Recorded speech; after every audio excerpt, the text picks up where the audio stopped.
ফুটবলের দলবদলের বাজার মানেই নাটক আর রোমাঞ্চ।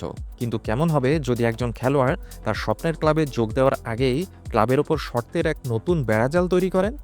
আজ আমরা কথা বলবো এমনই এক অবাক করা ঘটনা নিয়ে, যার কেন্দ্রে আছেন লিভারপুলের তারকা লুইস দিয়াজ এবং স্প্যানিশ জায়ান্ট বার্সেলোনা। বন্ধুরা, কলম্বিয়ান উইঙ্গার লুইস দিয়াজকে দলে ফেরাতে চায় বার্সেলোনা। এটা নতুন কোনো খবর নয়, কিন্তু নতুন খবর হলো লুইস দিয়াজের পক্ষ থেকে আসা এক অবিশ্বাস্য শর্ত। শোনা যাচ্ছে বার্সেলোনায় যোগ দেওয়ার ক্ষেত্রে লুইস দিয়াজ একটি বিশেষ ক্ষতিপূরণ প্যাকেজ দাবি করেছেন। কিন্তু কেন? কারণ বার্সেলোনার সাম্প্রতিক আর্থিক সংকট এবং খেলোয়াড় নিবন্ধনের সমস্যার কথা সবারই জানা।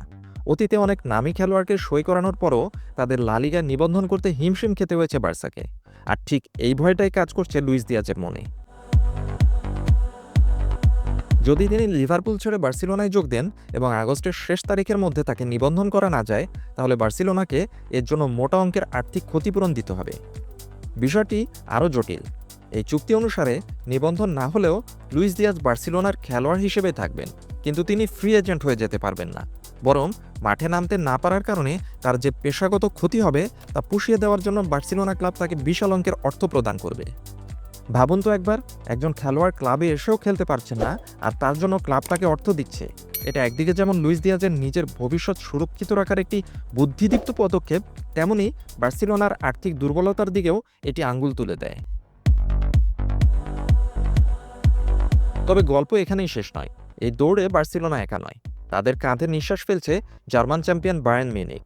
নিকো উইলিয়ামসকে হাতছাড়া করার পর বায়ার্ন মিউনিখ এখন লুইস দিয়াজের দিকে নজর দিয়েছে।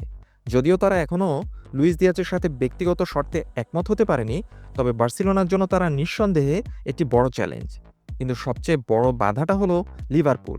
লুইস দিয়াজের সাথে তাদের চুক্তির মেয়াদ এখনও 2 বছর বাকি, এবং ইংলিশ ক্লাবটি তাকে বিক্রি করার কোনো ইচ্ছাই এখন পর্যন্ত দেখায়নি।